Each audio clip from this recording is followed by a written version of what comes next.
I haven't been on YouTube for a while for a number of reasons, one of which I'll talk about in a minute.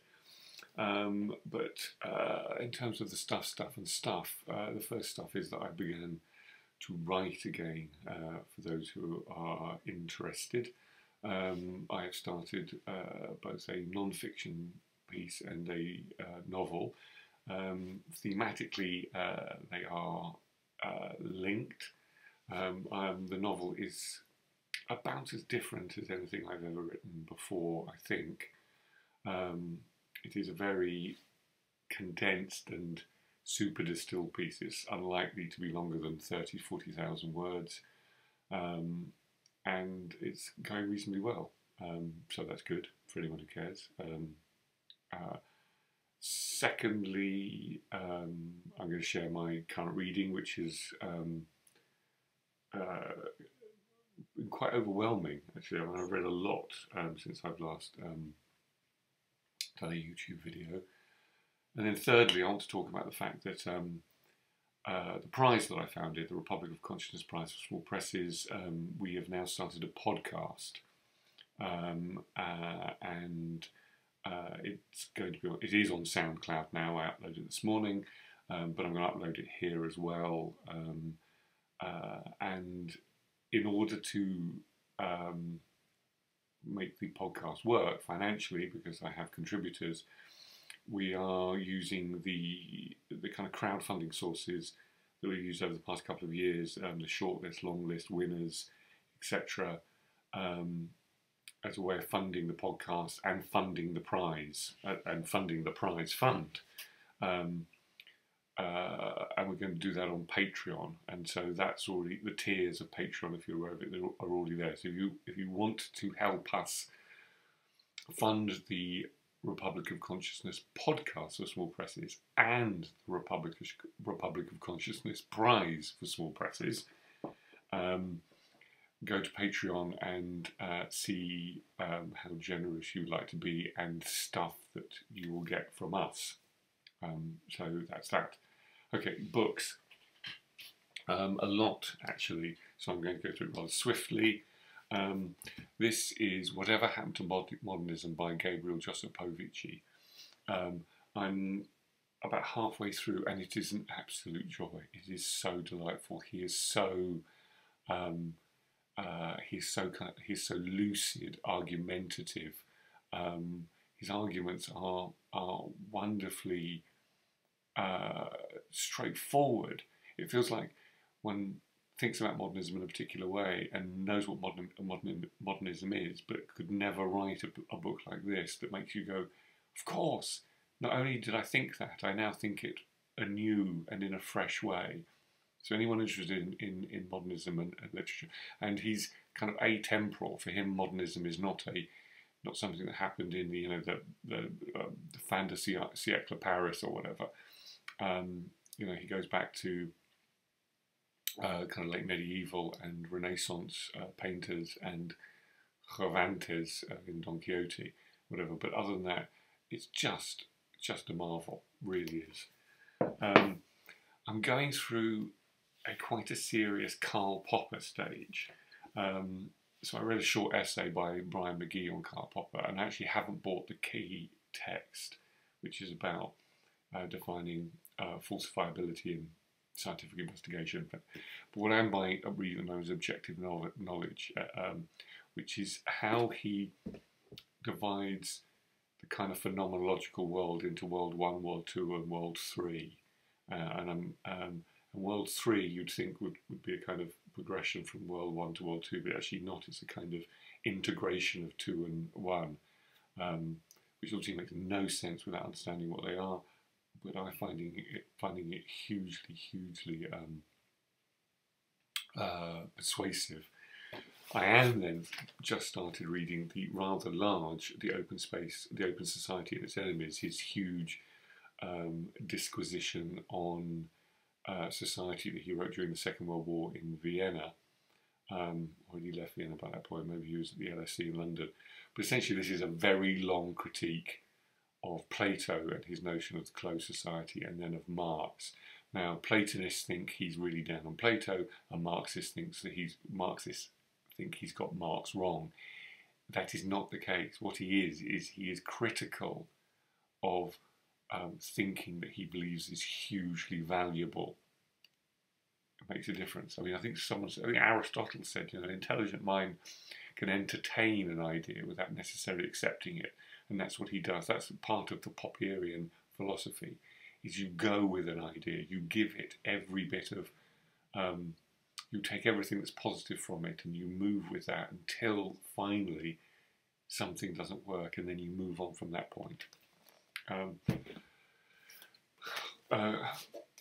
God of Hope and the End of the World, John Polkinghorne. This is a short-ish essay. He was part of this very big kind of symposium on faith and science, probably a decade ago. Polkinghorne is a professor of physics and mathematics at Cambridge, and a minister. So it's kind of ideal that he wrote a kind of summary book on this very long. I can't remember what the thing was called. It says here, 3 years ago, an interdisciplinary group of scholars, scientists, social scientists, biblical scholars and theologians met under the auspices of the Centre of Theological Inquiry at Princeton. Their task was to reconsider, in the light of modern knowledge, the expression of Christian eschatological hope concerning the end of the world and concerning the fulfillment of the divine purpose of creation. The scientists and social scientists produced a huge document. This is a kind of summary of it. Cousin Basilio by Essa de Queiroz. I was at a book thing the other day, and I had never heard of this person. Now, if you're interested in 19th century literature and you've never gone for the greatest Portuguese writer, this is the guy. It's translated by Margaret Jewel Costa, who I saw speaking about it. When she read passages, I was just astonished at the quality of the prose. This is a kind of Madame de Bovary set in Lisbon in the mid to late 19th century. It's very stately, the prose, very considered, thoughtful. There's lots of noticing, there's lots of comedy of manners, but it is writing of the highest order. So yeah, if you're looking for 19th century writing and you've kind of exhausted the obvious channels, Essa, as he's known, is somewhere to go. Richard Powers, The Echo Maker, written about 10 years ago. It won the National Book Award. Someone said of another novel recently, Playthings by Alex Phoebe, that it's the first Neuro novel. No, this is the first Neuro novel, because essentially it's about a man who has an accident, and it really explores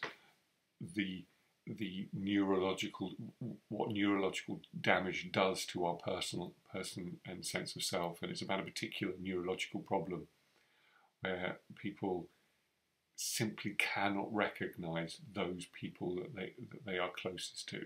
The more they recognise them as looking like them, but they don't recognise them as being that person. So the more you love someone, the less you recognise them. So it shows a very interesting disconnect between emotion and rationality, i.e. they look exactly like the person you love, they behave that way, they speak that, they know everything.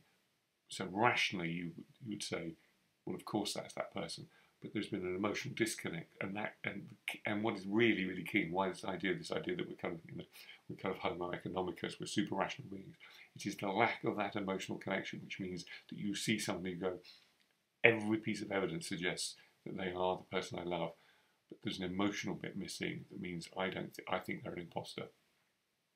And it's really startling on that. Just quickly, Drive Your Plough Over the Bones of the Dead by Olga Tokarczuk. Tokarczuk, I think, I've never pronounced it right. She just won the Man Booker International Prize for Flight. This is a very different novel. It's actually much more conventional. It's quite short.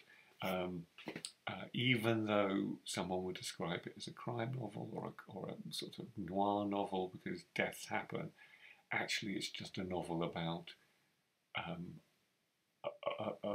a woman of a very odd sensibility living in a very isolated community in Poland,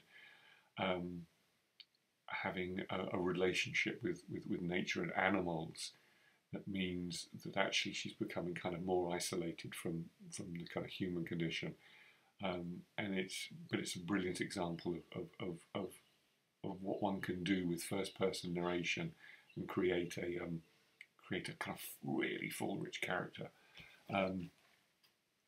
Process relational philosophy, an introduction to Alfred North Whitehead.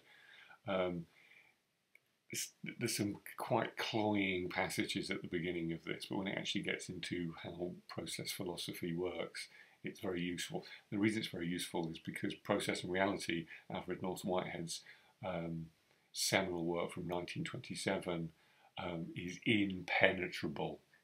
It is renowned as one of the most impenetrable philosophical texts ever. However, rather like Popper, he is looking at how we might understand the world as someone, as he says in here, experience all the way down, which actually I think has now led to the panpsychism that I've talked about from Galen Strawson. So this is an introduction. I have to read it in order to go back to the original text, to make head nor tail the original text. Penultimately, Death Devoted Heart, Sex and the Sacred in Wagner's Tristan and Isolde by Roger Scruton. Roger Scruton is a brilliant writer. He has some slightly strange ideas. He sort of sits on the right of the British intellectual set, but he loves Tristan and Isolde. Tristan and Isolde is part of the novel that I'm writing, quite a small part, but quite an important part. And this is a brilliant set of essays on all the different aspects of it. Finally, a beautiful edition of Ulysses, and I'm going to be honest, I've never finished Ulysses, although I've started it probably 4 times in the last 3 decades. I'm going to finish this time because it's suddenly becoming clear to me how to read it. I mean, I'm saying that at only 103 pages, but I think it's now because I'm learning to love it rather than just admire it. And given what a difficult text it is, it needs love and not just admiration or affection or something like that. And it also helps that it's this really lovely bodily head edition. That's it. Okay, if you've got to the end of this, later today I will be uploading the podcast here, or you can go to SoundCloud, and I will be putting, forgive me, the Patreon details in the bit below for anybody who wants to go and visit and see how you can help us help other people in the small press world. Just quickly, the small press, the podcast I'm putting is actually about the Goldsmiths shortlist. So it's not so much about small presses, but anyway, you will see that. Thank you very much.